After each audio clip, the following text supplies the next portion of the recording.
Hello students, welcome back to another video. अगर आप लोग बीए बीएससी बीकॉम कर रहे हैं और 5th सेमेस्टर में हैं और आप लोगों का एग्जाम होने वाला है और आपका जो 5th सेमेस्टर में को करिकुलर पेपर होता है वो है analytic ability and digital awareness, तो मैं आज इसका पूरा का पूरा मॉडल पेपर क्वेश्चन पेपर लेकर आ गई हूँ आप लोगों के एग्जाम 2026 के लिए। और वो सारे इंपॉर्टेंट एमसीक्यूज बताने वाली हूँ जो आपके एग्जाम में इस बार आने वाले हैं हर यूनिवर्सिटी में।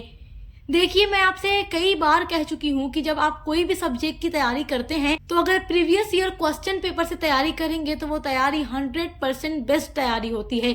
और ये जो पेपर आप लोग अपने सामने देख रहे हैं ये 5th सेमेस्टर का analytic ability and digital awareness का पूरा क्वेश्चन पेपर है जो एग्जामिनेशन 2024-25 का है।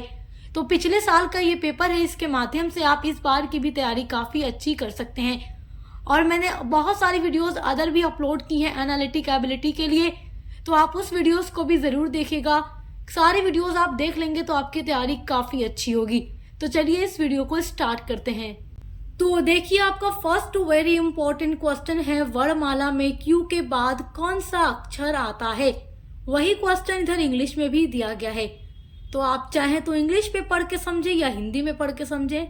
बहुत सारे बच्चे इंग्लिश में देखते हैं, बहुत सारे बच्चे हिंदी में देखते हैं और आपको अपना राइट ऑप्शन OMR शीट पर फिल करना होता है। तो आप जब अंग्रेजी वर्णमाला को देखते हैं यानी इंग्लिश अल्फाबेट को देखते हैं तो आपको Q के बाद R मिलता है, तो आपका राइट ऑप्शन होगा 3 वाला। देखिए 3 पे R दिया गया है तो OMR शीट पर आपको यही फिल कर देना है, ऑप्शन नंबर 3। आपका ये जो पेपर होता है ना analytic ability and digital awareness का, ये काफी अच्छा होता है और इसमें इतने सारे क्वेश्चंस ऐसे पूछे जाते हैं हर साल एग्जाम में जो काफी इजी होते हैं, केवल ट्रिक से आपको हल करने होते हैं। तो आप इस पूरी वीडियो को एंड तक जरूर देखिएगा, काफी अच्छे अच्छे क्वेश्चंस पूछे गए हैं इस पेपर में। और इसके अलावा भी मैंने अदर जो वीडियोस अपलोड की हैं उन वीडियोस को भी जरूर देखिएगा, आपकी जो तैयारी होगी बहुत बेस्ट होगी। चलिए देखिए, दूसरा क्वेश्चन है वर्णमाला में 9वां अक्षर क्या है। तो आप जब पढ़ेंगे ABCD पूरा आप पढ़ेंगे तो जब आप 9 तक पहुंचेंगे तो आप देखेंगे I जो है हमारे इंग्लिश अल्फाबेट में 9वें नंबर पे आता है, तो ऑप्शन नंबर 4 हमारा राइट ऑप्शन है। अगला क्वेश्चन है कि कैंची काटना करती है जैसे कलम। तो कैंची से हम कपड़े काटते हैं, कागज काटते हैं, जो भी चीज हमें काटनी है हम कैंची से काटते हैं, सीजर से काटते हैं। तो कलम से हम क्या करते हैं। मेरे हाथों में ये जो पेन आप देख रहे हैं इसको कलम कहा जाता है, ठीक है। कलम कहिए, पेन कहिए, कुछ भी कह सकते हैं। तो हम पेन से क्या करते हैं, पेन से लिखते हैं ना, चिपकाते नहीं है, मिटाते नहीं है, सीलते नहीं है, क्या करते हैं, लिखते हैं। तो जैसे कैंची काटना करती है वैसे ही कलम क्या करता है, लिखते हैं हम। तो ऑप्शन नंबर 1 आपका राइट आंसर है। देखिए, आपका नेक्स्ट क्वेश्चन है बिल्ली म्याऊ करती है जैसे कुत्ता। तो बिल्ली म्याऊ करती है तो कुत्ता क्या करता है, भौंकता है या मुंह करता है या क्वैक करता है या दहाड़ता है। तो जाहिर सी बात है कि कुत्ता भौंकता है, तो ऑप्शन नंबर 1 हमारा राइट होगा। तो देखिए कितने इजी क्वेश्चंस इस पेपर में आए हैं और ऐसे ही क्वेश्चंस आपसे भी पूछे जाएंगे। तो देखिए कुछ टफ क्वेश्चंस भी होते हैं, ऐसा नहीं है केवल इजी ही आ जाएगा। इजी टफ सब कुछ मिलाकर यूनिवर्सिटी देती है, तो पूरी वीडियो एंड तक देखिए, सारी तैयारी आपकी बहुत अच्छी हो जाए। आपका देखिए क्वेश्चन नंबर 5 है, एक ट्रेन 2 घंटे में 40 मील की यात्रा करती है, तो यह 1 घंटे में कितनी मील की यात्रा करती है। तो कोई ट्रेन है जो 2 घंटे में 40 मील चलती है, 40 मील की यात्रा करती है, तो वही ट्रेन 1 घंटे में उससे आधा चलेगी। जाहिर सी बात है कि जब 2 घंटे में 40 चल रही है तो 1 घंटे में 20 ही चलेगी। तो ऑप्शन नंबर 3 पर आपका 20 दिया गया है, ऑप्शन नंबर 3 आपका राइट आंसर है। आपका नेक्स्ट क्वेश्चन है, यदि एक पुस्तक की कीमत 200 रुपए है और आप 3 पुस्तक खरीदते हैं तो आप कितना खर्च करते हैं। तो 200 की एक किताब है और हम 3 किताब खरीदेंगे तो 3 किताब की पेमेंट करेंगे 200, 3 बार 200 का 3 में गुणा कर दीजिए, 600 आ जा रहा है। तो हम 3 किताब खरीदेंगे तो 600 रुपया पे करेंगे, ऑप्शन नंबर 4 आपका राइट आंसर है। आपका नेक्स्ट वेरी इंपॉर्टेंट क्वेश्चन है। देखिए ऐसे क्वेश्चंस बहुत सारे पूछे जाते हैं एग्जाम में। यदि कैट को हम 31-20 के रूप में लिख सकते हैं तो डॉग को कैसे लिखा जाएगा। तो कैट को हम कैसे 31-20 के रूप में लिखेंगे, पहले आपको ये जानना है, तभी आप डॉग को भी लिख पाएंगे। तो देखिए मैं आपको इसको हल करने का सबसे अच्छा तरीका बता देती हूँ। आपको ये जो पेपर एग्जाम में दिया जाता है, इसके पीछे आपको एक सादा प्लेन पेज मिलेगा जिसपे आप रफ वर्क कर सकते हैं। आप वहाँ पर A to Z पूरा इंग्लिश अल्फ़ाबेट लिख लीजिएगा एक सीक्वेंस में और सभी के सामने नंबरिंग कर लीजिएगा। तो आपको इंग्लिश अल्फ़ाबेट में टोटल 26 लेटर्स मिलते हैं, यानी 26 मिलते हैं। तो आप उसमें चेक कीजिएगा। C आता है 3 नंबर पे, A आता है 1 नंबर पे, T आता है 20 नंबर पे। तो हमने लिख दिया कैट बराबर 3120। तो देखिए डॉग को लिखने के लिए हम क्या करेंगे, हम देखेंगे कि इंग्लिश अल्फ़ाबेट में D कितने नंबर पे आता है। तो D हमको मिलेगा 4थे नंबर पे, तो हमने 4 लिख लिया। फिर O को चेक करेंगे, O आपको मिलेगा देखिए 15 नंबर पे, तो हमने 15 लिख लिया। फिर G को देखेंगे, G हमें मिलेगा 7वें नंबर पे, तो हमने 7 लिख दिया। तो डॉग को हम लिख देंगे 4157। ऑप्शन नंबर 1 राइट आंसर है। और ऐसे ही बहुत सारे क्वेश्चंस आते हैं, कई तरीके से क्वेश्चंस आते हैं, और मैंने एक वीडियो ऐसी भी बनाई है कि इससे रिलेटेड जितने भी क्वेश्चंस आएंगे और इससे हटकर भी कुछ क्वेश्चंस आते हैं जो इस पेपर में नहीं पूछे गए हैं लेकिन आपसे पूछे जा सकते हैं, क्योंकि ये सब आपका बहुत ही इम्पोर्टेंट क्वेश्चन है। तो उसकी वीडियो हमने बनाई हुई है, तो आप उस वीडियो को भी जरूर देखिएगा। देखिए आपका क्वेश्चन नंबर 8 है, यदि एप्पल को हम 11616125 के रूप में लिख सकते हैं तो ऑरेंज को कैसे लिखेंगे। तो एप्पल को कैसे लिखा गया है, इंग्लिश अल्फाबेट में चेक कीजिए। आप लोग एक नोटबुक पर लिख लीजिए और मिलाते रहिए। देखिए ए आता है 1 नंबर पे, पी आता है 16 नंबर पे, फिर पी 2 बार है तो 2 बार 16 लिखा गया है। फिर देखिए एल आ जाता है 12 नंबर पे, ई आ जाता है 5 नंबर पे, तो वैसे ही ऑरेंज को भी लिखा गया है। ओ आता है 15 नंबर पे, आर आता है 18 नंबर पे, ए आता है 1 नंबर पे, फिर एन आता है 14 नंबर पे, जी आता है 7 नंबर पे और ई आता है 5 नंबर पे। तो पहला वाला देखिए सही है ना, यही वाला 15, 18, 11, 475। ऑप्शन नंबर 1 राइट है। आपका नेक्स्ट वेरी इंपॉर्टेंट क्वेश्चन है, ए बी का भाई है। ये सारे क्वेश्चंस तो बहुत इजी होते हैं एग्जाम में सॉल्व करने के लिए। ए बी का भाई है, यानी ए और बी दोनों क्या हो गए, ब्रदर हो गए। अब बी के पिता सी हैं, तो अब जो बी है, बी के फादर का नाम है सी, तो सी का ए से क्या संबंध है। तो जाहिर सी बात है कि जब ए और बी दोनों भाई हैं और बी के फादर सी हैं तो ए के फादर भी सी होंगे। तो सी का ए से संबंध क्या होगा, पिता का होगा, यानी ए का पिता भी सी होगा। तो ऑप्शन नंबर 3 राइट है, पिता यानी फादर हैं। आपका अगला वेरी इंपॉर्टेंट क्वेश्चन है, यदि एम जे की माँ है, तो यदि एम जे की माँ है यानी जे बेटी है और एम क्या है, माँ है, और जे के की माँ है। अब जो जे है उसकी बेटी के है, और अब देखिए के की माँ जे है और जे की माँ एम है, तो एम का के से क्या संबंध होगा।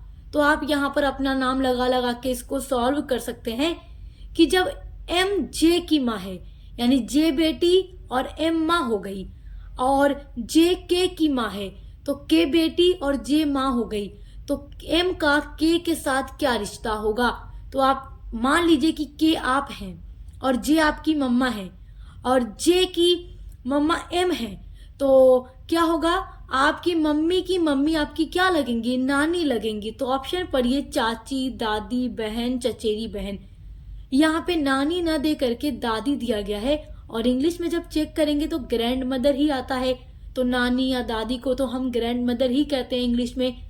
तो ऑप्शन नंबर 2 को ही आप फील करेंगे अपने OMR शीट पर, क्योंकि नानी का रिश्ता होगा, यानी एम जो होगी के की नानी लगेंगी।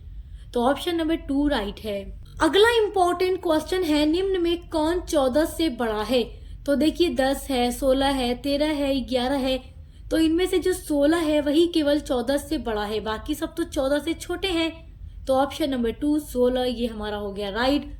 तो ऑप्शन नंबर 2 को हम टिक कर देंगे OMR शीट पर।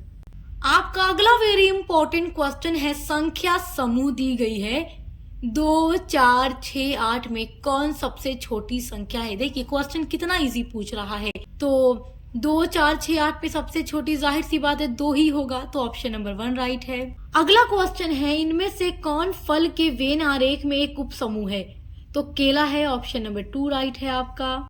अगला क्वेश्चन है ABCDE और F उत्तर की ओर मुख करके एक पंक्ति में बैठे हुए हैं, यानी इन सभी का जो मुंह है वो उत्तर की ओर है, उत्तर दिशा की ओर, और जो B है वो D और F के बीच में बैठा हुआ है, और जो D है C के ठीक बाईं ओर बैठा है, और जो A है वो E के ठीक दाईं ओर बैठा है। तो बीच में कौन बैठा है? अब देखिए, जब आप इसको एक क्रम में चेक करके देखेंगे तो जो B और D हैं वो हमें सबसे बीच में मिलते हैं, क्योंकि जाहिर सी बात है यहाँ पे 6 लोग हैं। देखो ABCDEF 6 लोग हैं, तो 6 में पूछ रहा है कि सबसे बीच में कौन बैठा है। जब 6 लोगों की एक श्रृंखला होगी तो उसमें 2 नंबर ऐसा होगा जो बीच में आएगा, ठीक है, तीसरा वाला और चौथा वाला। तो उस हिसाब से अगर हम देखेंगे तो यहाँ पर B भी राइट लग रहा है, D भी राइट लग रहा है, क्योंकि D और B सबसे बीच में आ रहे हैं। लेकिन एक को बताना है, क्योंकि 2 क्वेश्चन तो आप टिक नहीं कर सकते, एक ही अपना ऑप्शन फिल करोगे OMR शीट पर। तो उस अकॉर्डिंग आपका जो ऑप्शन नंबर 4 है, D दे रखा है, ये आपका राइट आंसर है। आपका अगला वेरी इंपॉर्टेंट क्वेश्चन है, श्रृंखला में लुप्त संख्या ज्ञात कीजिए। लुप्त संख्या का मतलब मिसिंग नंबर, जो नंबर यहाँ पर नहीं है। तो नंबर दे रखा है आपको 2, 4, 6, उसके बाद खाली जगह है, फिर 10। तो आप देख लीजिए कि किस हिसाब से आपको फील करना है। 2 के बाद 4, 4 2 दूना 4, फिर देखो 2 3 6, तो 2 चौको 8, 2 5 10। तो उस हिसाब से हम देख रहे हैं, तो 2 2 का गैप है, तो 8 ही हमारा राइट होगा। तो ऑप्शन नंबर 2 पे 8 दे रखा है, यही हमारा राइट आंसर है। अगला क्वेश्चन है, श्रृंखला में प्रश्न चिन्ह क्या है? प्रश्न चिन्ह का मतलब यहाँ पर 3, 6, 9, 12 दे रखा है, उसके बाद है क्वेश्चन मार्क। तो क्वेश्चन मार्क की जगह इन 4 ऑप्शन में से कौन सा नंबर आएगा? तो आपको पहले देखना है कि किस हिसाब से ये नंबर आए हैं, उस हिसाब से आपको अगला नंबर इनमें से उठाकर रख देना है। तो देखिए 3 के बाद 6 आ रहा है, तो 3 और 6 के बीच में 3 का गैप है। 6 के बाद 9 आ रहा है, तो 6 और 9 के बीच में भी 3 का गैप है। फिर 9 और 12 आ रहा है, तो इन दोनों के बीच में भी 3 का ही अंतर है, 3 का ही गैप है। तो 12 के बाद वो कौन सा नंबर आप रखेंगे तो 3 का ही गैप आएगा, 3 का अंतर मिलेगा। तो 12 के बाद 13, 14, 15। तो 15 अगर हम यहाँ रख दें तो 3 का गैप मिलेगा हमें 12 और 15 के बीच में। तो क्वेश्चन मार्क की जगह जो नंबर होगा वो 15 होगा। तो ऑप्शन नंबर 2 पे 15 दे रखा है, यही वाला आपका राइट आंसर है। तो ऐसे क्वेश्चंस बहुत ज्यादा एग्जाम में पूछे जाते हैं, बहुत ध्यान से देखिए और इनको समझिए। आपका अगला इम्पोर्टेंट क्वेश्चन है, सभी सेब फल हैं और सभी फल स्वस्थ हैं, इसीलिए सभी सेब क्या होंगे? तो जब सभी सेब फल हैं और सभी फल स्वस्थ हैं तो सभी सेब भी स्वस्थ होंगे। ऑप्शन नंबर 4 आपका राइट आंसर है। अगला क्वेश्चन है, कुछ बिल्लियां कुत्ते हैं। देखो यहाँ पर आपसे ये कह रहा है कि कुछ बिल्लियां हैं जो कुत्ते हैं और सभी जो कुत्ते हैं वो जानवर हैं, तो इसीलिए कुछ बिल्लियां क्या होंगी? तो जब सभी बिल्लियां कुत्ते हैं और सभी कुत्ते जानवर हैं तो कुछ बिल्लियां भी जो होंगी वो जानवर ही होंगी। तो ऑप्शन नंबर 3 पे जानवर आपका दे रहा है, तो ऑप्शन नंबर 3 आपका राइट आंसर है। आपका अगला इम्पोर्टेंट क्वेश्चन है, निम्नलिखित क्रम में आगे कौन सी आकृति आती है? यहाँ पर आपको देखिए एक स्क्वायर दिया गया है, फिर ट्रायंगल दिया गया है, फिर आपका सर्कल है, फिर उसके बाद फिर से स्क्वायर आ गया, फिर ट्रायंगल आ गया, तो उसके बाद क्या आएगा? तो जाहिर सी बात है सर्कल ही आएगा ना। तो यहाँ पर देखो सर्कल दे रखा है ऑप्शन नंबर 3 पे, आपका ऑप्शन नंबर 3 राइट आंसर है। अगला क्वेश्चन देखिए, ये बहुत इंपॉर्टेंट है और क्वेश्चन ये आपकी एग्जाम में जरूर आएगा। क्वेश्चन है, श्रृंखला में आगे क्या आएगा? एक श्रृंखला दी गई है, नंबर की सीरीज है आपकी 1, 4, 9, 16। तो 16 के बाद कौन सा नंबर आएगा? मेरे प्यारे स्टूडेंट्स, आपको जब ये जानना होगा कि लास्ट में नंबर कौन सा आएगा, उसको जानने से पहले आपको ये दिमाग लगाना है कि ये सारे जो नंबर दे रहे हैं क्वेश्चंस में ये कैसे आए हैं। जब आप ये समझ जाएंगे तो आप आगे का नंबर फौरन इन 4 ऑप्शन में से ढूंढ लेंगे। तो इसको समझ लीजिए क्योंकि ये क्वेश्चन इंपॉर्टेंट है, हर साल एग्जाम में पूछा जाता है। पहला नंबर दे रहा है 1, उसके बाद है 4। तो 1 और 4 के बीच में आप डिफरेंस देखो कितना है, 3 का डिफरेंस है, तो आप नोट कर लो 3। उसके बाद 4 और 9, इनके बीच का डिफरेंस देखो, 4 और 9 के बीच आपका 5 का डिफरेंस आ रहा है। तो 3 उसके बाद 5, उसके बाद 9 और 16 के बीच में डिफरेंस चेक करो, आपका आ रहा है 7। तो 3 है, 5 है और 7 है। अब ये तीनों ही आप देखो, 3 भी एक ऑड नंबर है, 5 भी एक ऑड नंबर है, 7 भी एक ऑड नंबर है। तो आप जब नंबर को देखोगे तो 7 के बाद 8 आता है, जो कि एक क्या है, इवन है, इवन नंबर है। तो फिर इवन के बाद आपका आ जाता है ऑड। तो 7 के बाद 8, 8 के बाद 9, तो 9 को आप पकड़ लो क्योंकि ये एक ऑड आता है 7 के बाद। तो 9 को 16 में आप ऐड कर दो, जो लास्ट वाला नंबर है उसको 9 को ऐड कर दो। उसके बाद देखो आपका आएगा 25। तो 16 के बाद जो नंबर होगा वो 25 होगा। और जब आप 25 में से 16 को माइनस करोगे तो आपको मिलेगा 9। तो उस तरीके से जब सभी नंबर के बीच में जो डिफरेंस आ गया वो ऑड है, 3 आएगा, 5 आएगा, 7 आएगा, फिर 9 आएगा। तो बस ऐसे ही आपको अपने क्वेश्चंस को हल करना है। रफ वर्क करके आप पेंसिल से चेक कर लीजिएगा, उसके बाद OMR शीट पर फिल कर दीजिएगा। आपका अगला क्वेश्चन है, 4 बराबर त्रिभुजों में विभाजित एक वर्ग में कितने त्रिभुज हैं? तो यहाँ पर क्वेश्चन में आपका कह रहा है कि 4 बराबर त्रिभुजों में विभाजित एक वर्ग में कितने त्रिभुज होंगे। तो जब वर्ग की बात आएगी तो आपका 4 त्रिभुज ही होगा। अगर ये पूछ दे एक विकर्ण से विभाजित कितने त्रिभुज होंगे, तब आपका 8 होगा। तो यहाँ पर आपका राइट ऑप्शन जो है वो ऑप्शन नंबर 2 है, जो 4 दे रखा है। तो इसी को आप टिक करिएगा। चलिए अगला क्वेश्चन देखिए। अगला क्वेश्चन है आपका, 3 ओवरलैपिंग सर्कल से बने आकार में आप कितने सर्कल पा सकते हैं? तो 3 ओवरलैपिंग सर्कल में तो हमें 3 ही सर्कल मिलेगा। देखो, तो ऑप्शन नंबर 3 आपका राइट है। आपका अगला इंपॉर्टेंट क्वेश्चन है, एक घन के कितने चेहरे होते हैं? तो एक घन के तो कुल 6 चेहरे होते हैं। ऑप्शन नंबर 3 आपका राइट है, क्योंकि 3 पे आपका 6 दे रखा है। आपका नेक्स्ट वेरी इंपॉर्टेंट क्वेश्चन है, यदि एक पाशा शीर्ष के चेहरे पर 1 और सामने वाले चेहरे पर हमें 2 दिखता है, तो 2 के विपरीत चेहरे पर कौन सी संख्या होगी? तो एक जो पासा है, जो डाइस है, तो उस पर जो 2 दिखता है, तो 2 के ठीक पीछे आप देखेंगे उसके विपरीत आपको 5 दिखेगा। तो ऑप्शन नंबर 3 पे 5 दे रखा है, यही हमारा राइट आंसर है। अगला क्वेश्चन है, यदि एक वर्गाकार कागज को आधा मोड़कर काटा जाए तो उसके कितने टुकड़े होंगे? तो आपके हाथ में एक कागज है जो पूरा वर्ग आकार का है, और एक बार आप उसको फोल्ड कर देते हैं, उसके बाद बीच से काट देते हैं, तो 2 टुकड़ों में वो कटेगा। तो ऑप्शन नंबर 2 पे आपका 2 दे रखा है, यही हमारा राइट आंसर है, क्योंकि जब हम उसको बीच से मोड़ के काटेंगे तो वो 2 टुकड़ों में ही बटे। अगला क्वेश्चन है, किस महीने में 28 या 29 दिन होते हैं? ये तो हर कोई जानता है, हम ये बचपन से जानते आ रहे हैं कि ये 28 या 29 का जो दिन होता है वो फरवरी महीने में होता है। हर 4 साल पे आप जानते हो लीप वर्ड्स आता है, 29 की फरवरी होती है, तो 28 या 29 दिन फरवरी में ही होता है, बाकी किसी दिन में तो हो ही नहीं सकता। तो ऑप्शन नंबर 4 फरवरी हमारा राइट आंसर है। आपका अगला वेरी इंपॉर्टेंट क्वेश्चन है, यदि A B से बड़ा है, A बड़ा है B से, तो इन दोनों में छोटा कौन हो गया? B छोटा हो गया, A बड़ा हो गया। अब आगे क्वेश्चन में कह रहा है, और जो B है वो C से बड़ा है, तो सबसे छोटा कौन है? तो A सबसे बड़ा, A से छोटा B, अब B से छोटा C, तो क्योंकि जो B है वो C से बड़ा है तो सबसे छोटा हो गया C। तो ऑप्शन नंबर 3 आपका राइट है। आपका अगला वेरी इंपॉर्टेंट क्वेश्चन है, यदि एक दौड़ A B से पहले खत्म करता है, एक दौड़ है, रेस हो रही है, जिसमें जो A है वो B से पहले लेकिन C के बाद समाप्त करता है, यानी A B C 3 लोग हैं जो उस रेस में दौड़ रहे हैं। A सबसे पहले दौड़ता है लेकिन C के बाद, क्योंकि C सबसे पहले रेस फिनिश कर लेता है, ठीक है, उसके बाद A पहुंचता है, पूरा करता है, उसके बाद B करता है। तो सबसे पहले कौन है जो रेस को पूरा खत्म करेगा? तो वो है C। ऑप्शन नंबर आपका 3 राइट है।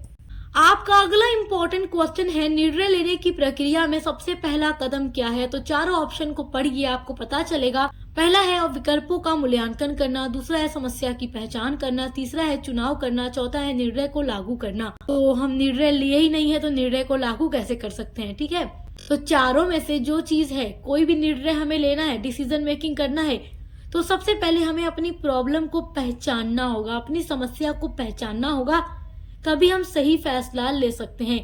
तो ऑप्शन नंबर जो 2 है, समस्या की पहचान करना, ये हमारा राइट आंसर है। अगला इम्पोर्टेंट क्वेश्चन है, निम्नलिखित में कौन सा निर्णय लेने की शैली का प्रकार नहीं है? तो विनाशकारी जो है वो निर्णय लेने की शैली का प्रकार नहीं है। ऑप्शन नंबर 3 है जो आपका राइट आंसर है। आपका अगला इम्पोर्टेंट क्वेश्चन है, देखो कथन दिया गया है सभी सेब फल हैं और कुछ फल संतरे हैं। तो यहाँ पर निष्कर्ष है, देखो कुछ सेब संतरे हैं, दूसरा है सभी संतरे फल हैं। तो जब आपका कथन क्या है, सभी सेब फल हैं और कुछ फल संतरे हैं, तो यहाँ पर फल में संतरा भी है और सेब भी है। तो पहला निष्कर्ष दिया गया है कुछ सेब संतरे हैं, तो ये तो हो ही नहीं सकता। दूसरा है सभी संतरे फल हैं, ये भी नहीं हो सकता क्योंकि यहाँ सेब और संतरा दोनों है। तो पहला ऑप्शन है केवल फर्स्ट अनुसरण करता है, दूसरा है केवल सेकंड का अनुसरण करता है, तीसरा है पहला और दोनों, मतलब पहला और दूसरा दोनों अनुसरण करते हैं, चौथा है ना तो पहला ना तो दूसरा अनुसरण करता है। तो यही राइट होगा, ऑप्शन नंबर 4 आपका राइट होगा। आपका अगला इम्पोर्टेंट क्वेश्चन है, यदि बारिश होने लगे तो आपको सबसे पहले क्या करना चाहिए? आप कहीं जा रहे हैं और बीच रास्ते में तेज बारिश होने लगे तो क्या आप चलते रहेंगे? नहीं, आप रुक जाएंगे। दूसरा है आश्रय लो, तीसरा है दौड़ना शुरू करो, चौथा है किसी मित्र को बुलाओ। तो किसी मित्र को भी कैसे बुला सकते हैं? बारिश हो रही है तो कोई नहीं आएगा, ना आप किसी को बुलाना सही समझेंगे। दौड़ेंगे भी नहीं क्योंकि बारिश में अगर हम दौड़ने लगे तो पैर फिसल सकता है पानी में। दूसरा है आश्रय लो, जाहिर सी बात है कहीं आप किनारे देखकर जहां बारिश का पानी नहीं आ रहा है वहां ठहर जाइए, आश्रय ले लीजिए, रुक जाइए, उसके बाद जब बारिश रुक जाए तो चलना शुरू कीजिए। तो यदि बारिश होने लगे तो सबसे पहले हम क्या करेंगे? आश्रय लेंगे। ऑप्शन नंबर 2 राइट है। अगला क्वेश्चन है, दो संख्याओं a और b का योग क्या है? तो आपको स्टेटमेंट दिया गया है। पहला स्टेटमेंट है a बराबर 5 यानी a का मान 5 है, और दूसरा दिया गया है b बराबर 3 यानी b का मान 3 है। तो a और b का योग कितना होगा? तो a का मान 5, b का मान 3, आप जोड़ दीजिए, 5 + 3 कर दीजिए, बराबर आपका आ जाएगा 8। तो a और b का योग हो जाएगा 8। तो ऑप्शन नंबर 3 पर आपका 8 दिया गया है, ये आपका राइट आंसर है। आपका अगला क्वेश्चन है, अंग्रेजी वर्णमाला में m और r के बीच कितने अक्षर हैं? तो m के बाद कितने अक्षर आएंगे r और m के बीच में? तो आपको 4 अक्षर मिलेंगे। ऑप्शन नंबर 2 आपका राइट है, यानी 4।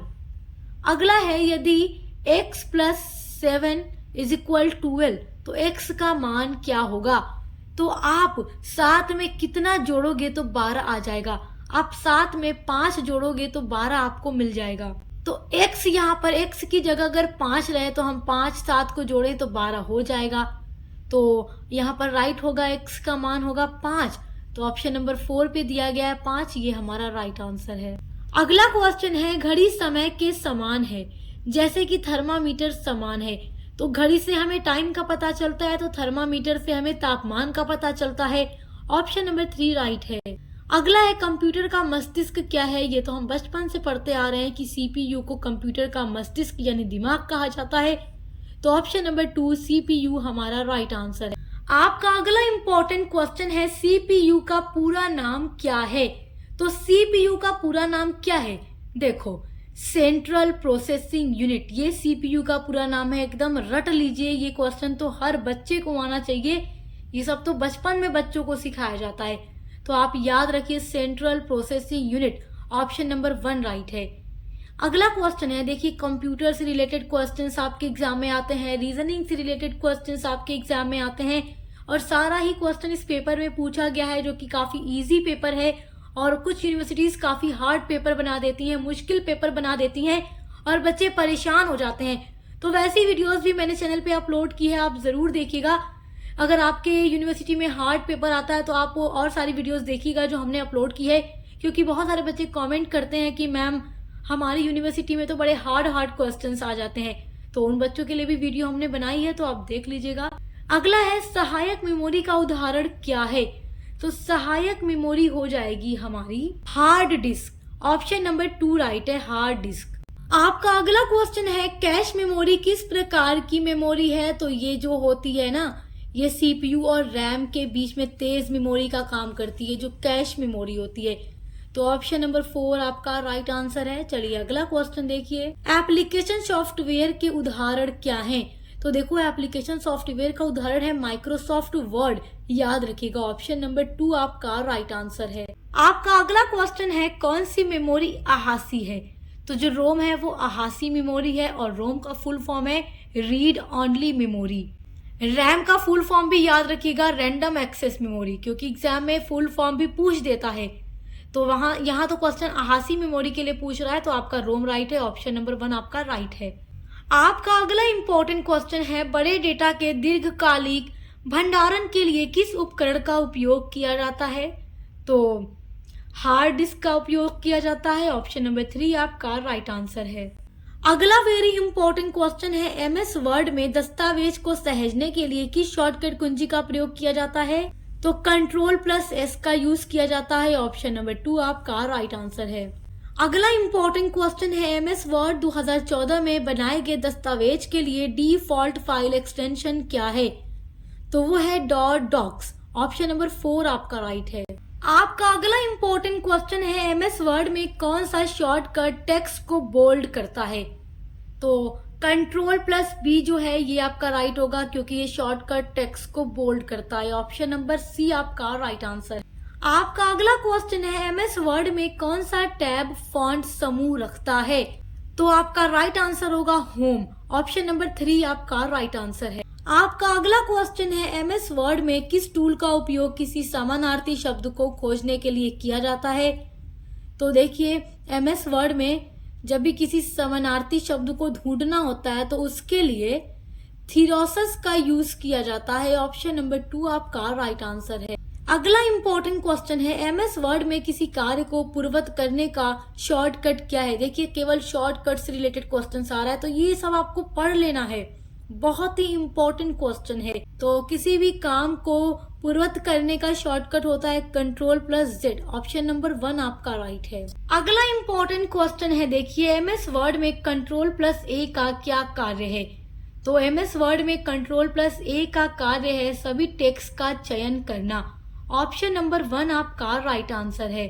नेक्स्ट वेरी इंपॉर्टेंट क्वेश्चन आपका है देखिए इंटरनेट ब्राउज करने के लिए निम्न में किसका उपयोग किया जाता है? तो इंटरनेट ब्राउज करने के लिए इन चारों में से गूगल क्रोम का यूज करते हैं, ऑप्शन नंबर 1 हमारा राइट आंसर है।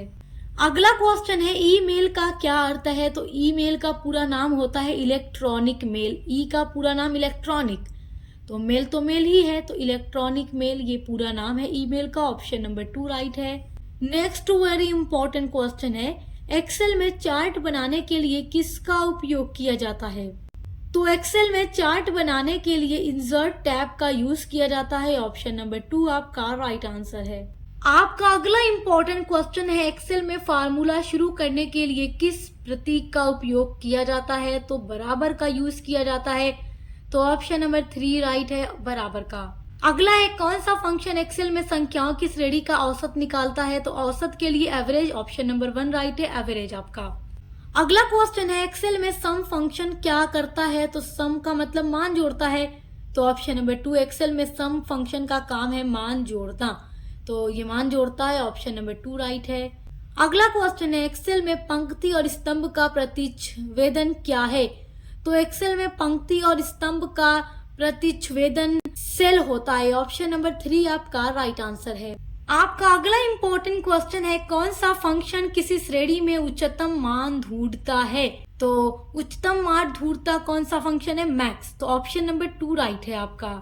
आपका next very very important question है कौन सा टूल एक्सेल से दूसरे सेल में फॉर्मेटिंग कॉपी करता है? तो वो है फॉर्मेट पेंटर। आप देख लीजिए फॉर्मेटिंग से पूछ रहा है, तो यहाँ फॉर्मेट लगा हुआ है, तो आप यही कर लीजिए format painter, option number 4 right है। अगला इंपॉर्टेंट क्वेश्चन है एक्सेल 2019 वर्कबुक के लिए फाइल एक्सटेंशन क्या है? तो यहाँ पर आपका ऑप्शन नंबर 1 राइट है। अगला है फायरवॉल क्या करता है? तो फायरवॉल जो है अनाधिकृत पहुंच को रोकता है, ऑप्शन नंबर 2 आपका राइट आंसर है।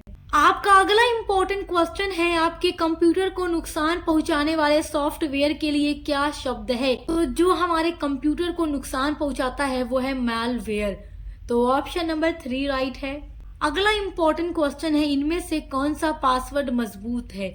तो इनमें से आप पढ़कर ही देख लो, आपको यही वाला मजबूत लगेगा, आप केवल नंबर डाल दें या पासवर्ड लिखकर डाल दें, या ABCDEFG डाल दें तो ये सब तो बहुत आसान है ना, कोई भी खोल लेगा। लेकिन जब हम थोड़ा इस तरीके से पासवर्ड डालते हैं जिसमें नंबर भी हो, अल्फ़ाबेट भी हो, तो वो हमारा मजबूत होता है। तो ऑप्शन नंबर 3 राइट है। अच्छा देखिए, आपके लिए एक और बात है जो आपको जानना ज़रूरी है, इम्पोर्टेंट है। देखिए, एक वीडियो आपके लिए मैंने बनाई है analytic ability and digital awareness के लिए, जो मैंने 2 पार्ट में बांट रखी है, पार्ट 1 एंड पार्ट 2।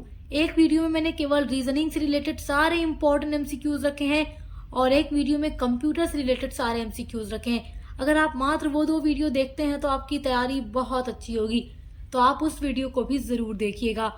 चलिए, अगला क्वेश्चन है, वेबसाइट पते में HTTPS का क्या मतलब है? तो देखिए, उसका मतलब होता है सुरक्षित कनेक्शन, यानी वेबसाइट जो है क्या है, सुरक्षित है। तो ऑप्शन नंबर 2 राइट है।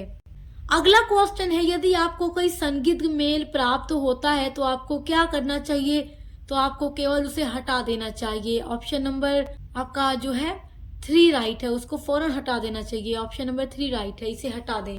आपका अगला क्वेश्चन है, फिशिंग क्या है? तो अब आप ये मत सोच लीजिएगा कि फिशिंग का मतलब है मछली पकड़ने का एक तरीका। नहीं नहीं, यहाँ पर ये मतलब नहीं है, क्योंकि आप तो यहाँ कंप्यूटर से रिलेटेड MCQs देख रहे हैं।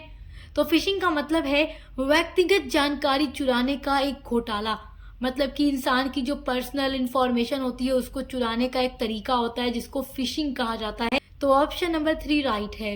अगला क्वेश्चन है, इनमें से किसका प्रयोग कंप्यूटर को वायरस से बचाने के लिए किया जाता है? तो एंटीवायरस सॉफ्टवेयर को का यूज करके हम अपने कंप्यूटर को वायरस से, मालवेयर से बचा सकते हैं। ऑप्शन नंबर 2 हमारा राइट आंसर है। अगला क्वेश्चन है, CIA का पूरा नाम क्या है? तो C का मतलब सेंट्रल, I का मतलब इंटेलिजेंस, A का मतलब एजेंसी। तो ऑप्शन नंबर 1 देख लीजिए। आपको जब भी फुल फॉर्म दे देना क्वेश्चन में आपके, तो आप इंग्लिश में जल्दी देखा कीजिए, यहाँ समझ में आ जाता है। तो ऑप्शन नंबर 1 राइट है आपका, केंद्रीय खुफिया एजेंसी। अगला क्वेश्चन है, कौन सा सर्च इंजन अपनी गोपनीयता के लिए लोकप्रिय है? तो यहाँ पर देखिए, जो डकडकगो है ये अपनी गोपनीयता के लिए लोकप्रिय है। ऑप्शन नंबर 3 राइट है। आपका अगला इंपॉर्टेंट क्वेश्चन है, निम्नलिखित में कौन सा सर्च इंजन नहीं है? तो मोजिला फायरफॉक्स जो है वो सर्च इंजन नहीं है, बाकी गूगल, याहू, बिंग ये सब सर्च इंजन है। तो कौन सा नहीं है? Mozilla Firefox. ऑप्शन नंबर 1 आपका राइट है। अगला क्वेश्चन है, ईमेल में स्पैम का मतलब आमतौर पर क्या होता है? तो ईमेल में स्पैम का मतलब होता है ऐसे ईमेल जो अनचाहे हैं, जो आप नहीं चाहेंगे, हम नहीं चाहेंगे। तो ऑप्शन नंबर 2 राइट है, अनचाहे ईमेल। अगला क्वेश्चन है, फर्जी समाचार का क्या अर्थ है? फर्जी का मतलब फेक, समाचार न्यूज। तो फर्जी समाचार यानी फेक न्यूज का मतलब होता है समाचार के रूप में गलत सूचना देना। ऑप्शन नंबर 2 राइट है। आपका अगला क्वेश्चन है, साइबर सुरक्षा का उद्देश्य क्या सुरक्षा प्रदान करना होता है? तो साइबर सुरक्षा का उद्देश्य होता है सूचना, नेटवर्क और सिस्टम सभी को सुरक्षा प्रदान करना। तो ऑप्शन नंबर 1 राइट है। अगला क्वेश्चन है, निम्नलिखित में कौन सा साइबर अटैक का एक सामान्य तरीका है? तो फिशिंग जो है ये साइबर अटैक का एक तरीका होता है जिसमें कॉल या मैसेज किसी तरीके से भी साइबर अटैक हो सकता है। तो ऑप्शन नंबर 1 राइट है। अगला क्वेश्चन है, इंटरनेट सर्फिंग का क्या मतलब है? तो ऑप्शन नंबर 1 है तैराकी, ऑप्शन नंबर 2 है खेलना, ऑप्शन नंबर 3 है ऑनलाइन वेबसाइट ब्राउज करना, 4 है पढ़ना। तो यहाँ इंटरनेट सर्फिंग से रिलेटेड क्वेश्चन आ रहा है, तो तैराकी, खेलना या पढ़ना नहीं हो सकता, ऑनलाइन वेबसाइट ब्राउज करना राइट है। तो ऑप्शन नंबर 3 आपका राइट आंसर है। सो माय डियर स्टूडेंट्स, आज की वीडियो में मैंने लगभग पूरा आपको 75 MCQs बताए हैं। देखिए, इस पेपर में पूरा 75 क्वेश्चन पूछा गया है जो आपके एग्जाम के लिए भी इम्पोर्टेंट है। और मैंने आपसे पहले भी कह दिया है कि और भी बहुत सारी वीडियोस मैंने अपलोड की हैं, आप उनको भी विजिट करके ज़रूर देखिएगा। आप सारे वीडियोस देख लेंगे तो आपके एग्जाम की तैयारी बहुत अच्छी हो जाएगी। तो अच्छे से पढ़ाई करते रहिए। Best of luck. अब मिलते हैं नेक्स्ट वीडियो के साथ।